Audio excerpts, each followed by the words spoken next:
Philip Lester had been in a museum and just suddenly disappeared.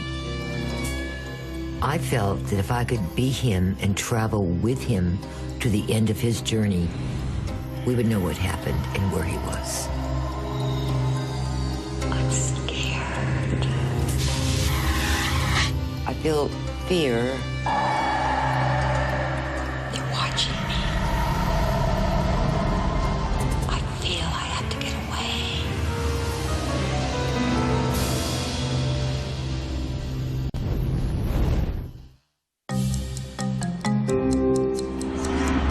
These are the true stories of real cases and the psychics who help investigators solve their most baffling mysteries.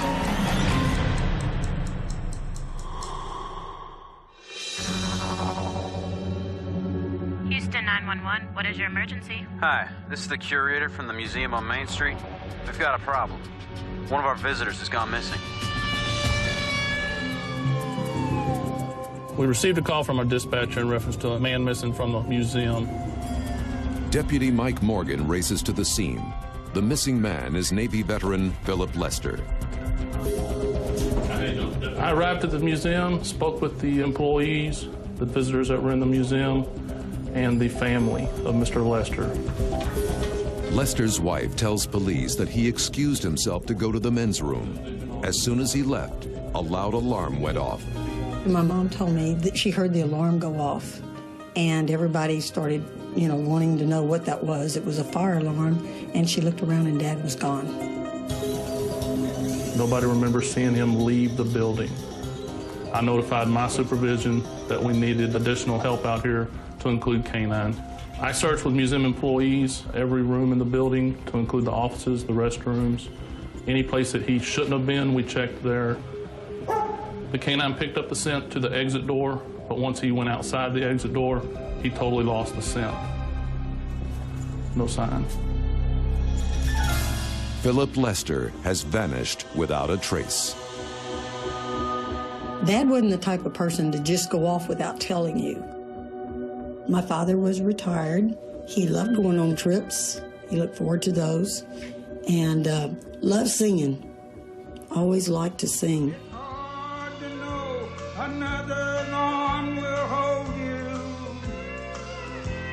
With no time to lose, the sheriff's office launches a huge grid search around the museum.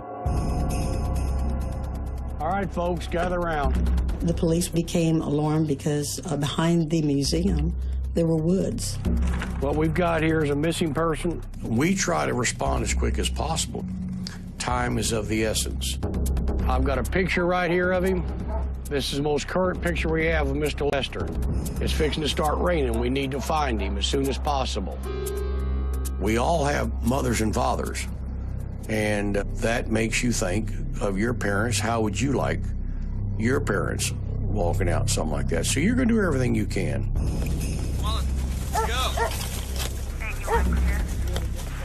That particular area, it's very heavily wooded.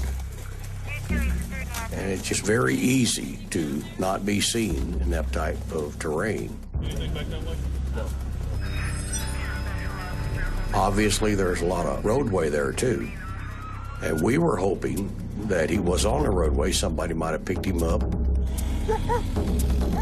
We used dogs, four-wheelers, helicopters, human search. We had grid searches, house to house. We were just unable to locate him. And that occurs at times. There's sometimes we don't have the luck.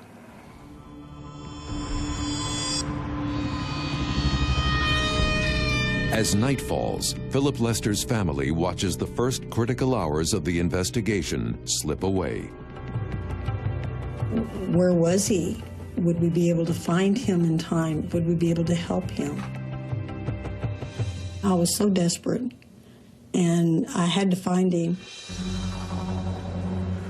We drove all the streets, stopped at every little store and put up flyers. We posted flyers on telephone poles, stop signs, bus stops. Anywhere we could put a poster, we put a poster up. We just looked and looked.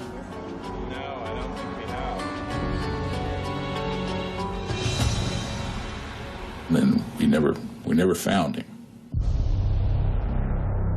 After more than 24 hours, investigators have to wonder if Philip Lester was the victim of foul play. Right after my father disappeared, I met with Mom. She told me that there were two men when they were standing in these lines. And the two men seemed to always be around where they were at. She told Dad, "What do you think those two guys are staring over here at us for?"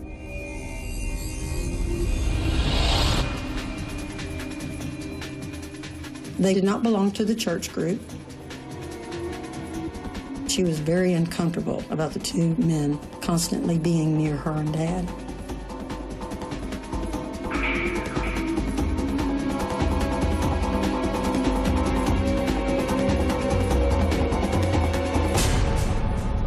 After Dad came up missing, everyone was there except the two men.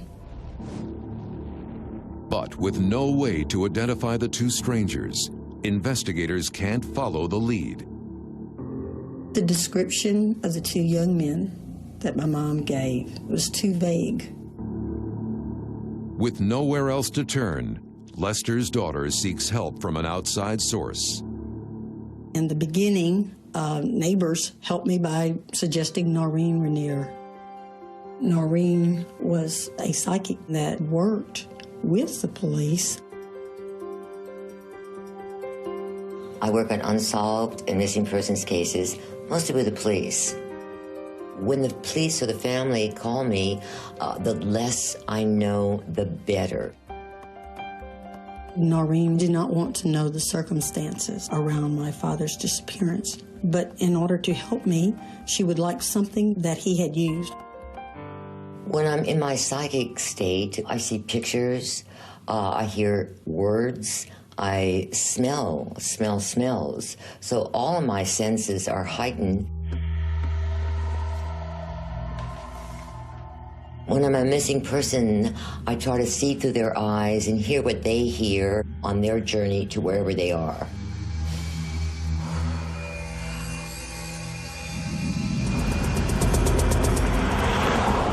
I hear cars going fast. I feel fear.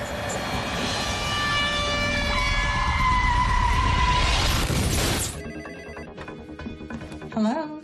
Hi, Teresa, this is Noreen Rainier. I can put you on speakerphone and we can start.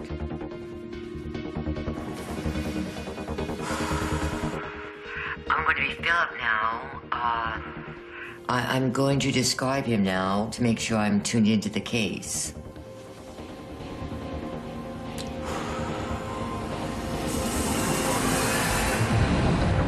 I feel receding hair. I feel more larger ears, some bulbousness in the nose, some strength in the chin. I feel wiry, strong. I also feel a scar in my lower leg area. My father did have a scar on his leg. I was very surprised. I was very stunned. I really had the most hope I'd had in a long time.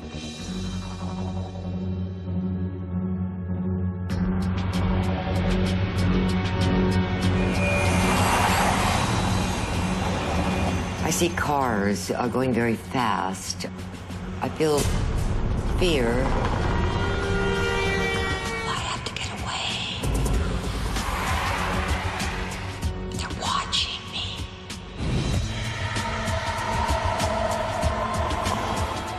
You don't think I could get over there? I see numbers. Numbers 4, 5. I have to get away. I'm getting pain. It really hurt. When Noreen mentioned the pain that my dad was experiencing, I immediately just became alarmed that what could be happening to him. Was someone harming him? My mom continually mentioned the two men. That either the two men might have been involved some kind of way, or they might have known something. And we couldn't find them.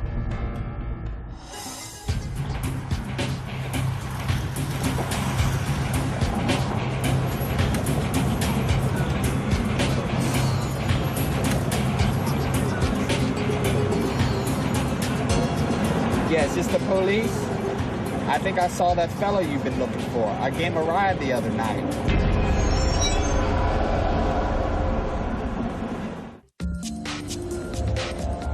Days turn into weeks, and still no sign of Philip Lester. Detective Larry Davis is assigned to the case. Yes, it's the police. We got a call at the command center that there had been a sighting of Mr. Lester, and that a cab driver had picked Mr. Lester up in his cab and drove him to a local convenience store.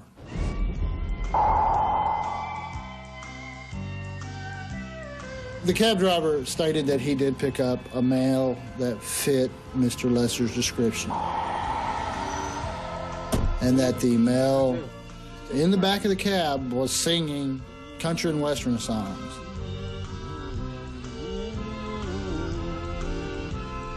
He went into great detail on what Mr. Lester was singing. I immediately thought that that had to be my dad. He loved singing, and so I had great hope. When we first got that call, for the family's sake, I was hoping it was true, because that would have changed the whole dynamics of the search. But this man's story was changing constantly. So I requested that he take a polygraph exam. He failed miserably. So he's a witness, and then he lies, and he's caught in lies. He becomes suspect. Investigators wonder if they've unlocked a dark secret. So I put him on the polygraph exam again. But the results are disappointing. He admitted that he lied. He admitted that he had seen Mr. Lester and he had seen the family on TV, and that he just wanted to be a hero for once in his life.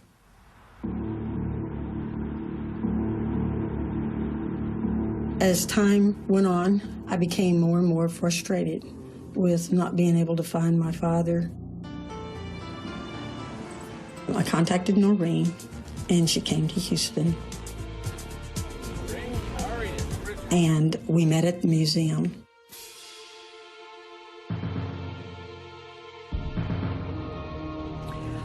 I'm going to see if I can pick up his energy here and tell you whatever I see. There's a bright light. I was able to cross this place where all these fast cars were. There's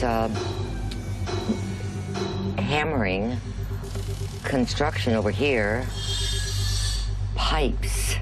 The pipes, big pipes. I can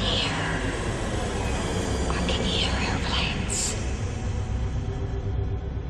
I'm walking along a path. I've been seeing a path in my visions 2 or 3 times. Do you know where the path is? I've got a map out in the car. We can go look at that. That'd be great. Let's try it. Let's go.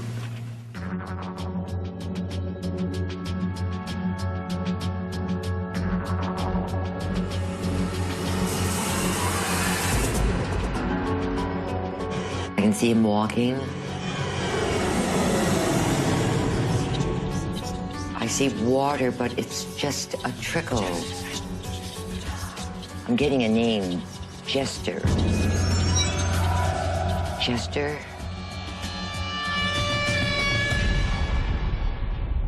Residential area. Noreen Rainier has a strong vision that may guide Philip Lester's family to their missing father. In that area. I feel it. There's a...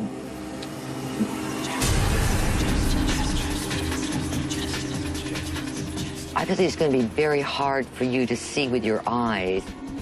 They can't see me. I think you're going to have to look down. You have to look down. I'm hearing a name. I'm getting a name, Jester. Jester. Do you know anybody named Jester? This road is T.C. Jester.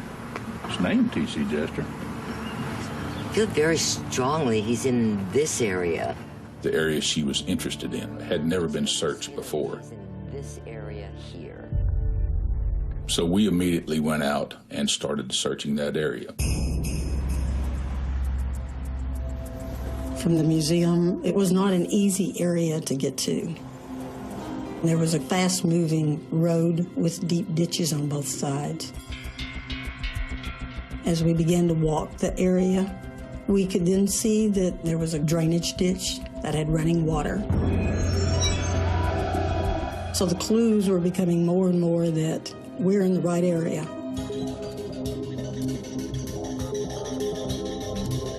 And at this point, we discovered some business cards that belonged to my father.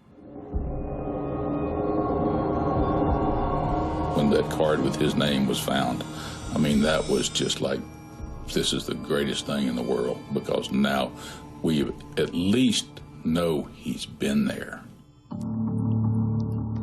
But they still don't know where he is now. Early in the morning, search teams try to pick up Lester's trail, hoping that he could still be alive. To go through this 100 acres of very densely wooded area. The more densely covered the area is, the more difficult it is to look at the ground immediately in front of you.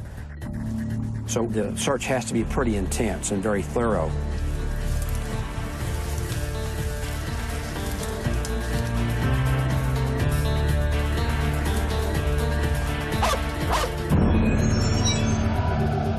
About 2.5 hours into the search, we had an alert from one of the units that had found some remains.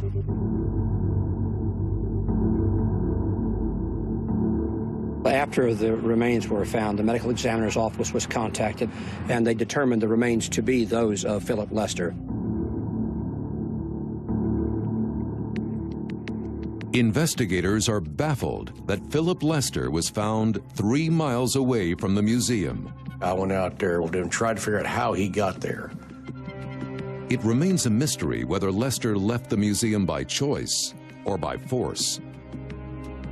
And some effects with value were found by Mr. Lester's body.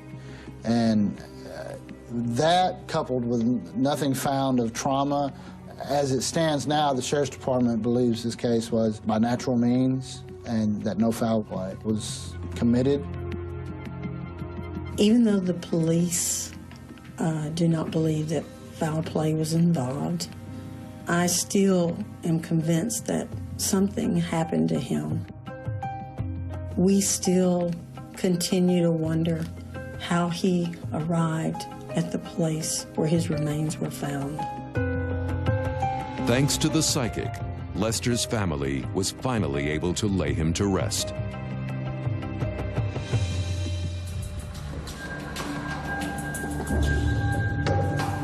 You know, looking back, a lot of the things that Noreen talked about make a whole lot of sense. Because if you look, right over here is where my father-in-law was found. And one of the things that she mentioned was a construction site. Here we have a construction site. She mentioned a round cylindrical object. Well, there's a big old round piece of pipe right there. She mentioned airplanes. Got one flying right over. We're right under the flight path of Houston Intercontinental Airport. She mentioned 45. She kept bringing up the number 45. Back in this direction is Interstate 45, one of the main highways out of downtown Houston. She mentioned a stream. The ditch you see right down here. No water in it now, but back then there was some water in it. All the clues that Noreen talked about, we found right where my father-in-law was located. As a psychic, I don't believe I find any missing people. I think my clues do. And it's the people that are doing the search that actually find the missing person. Once the card was found and the location determined, our job was to perform the search. We did and found the remains from that card. I don't believe my father would have ever been found if it wouldn't have been for Noreen.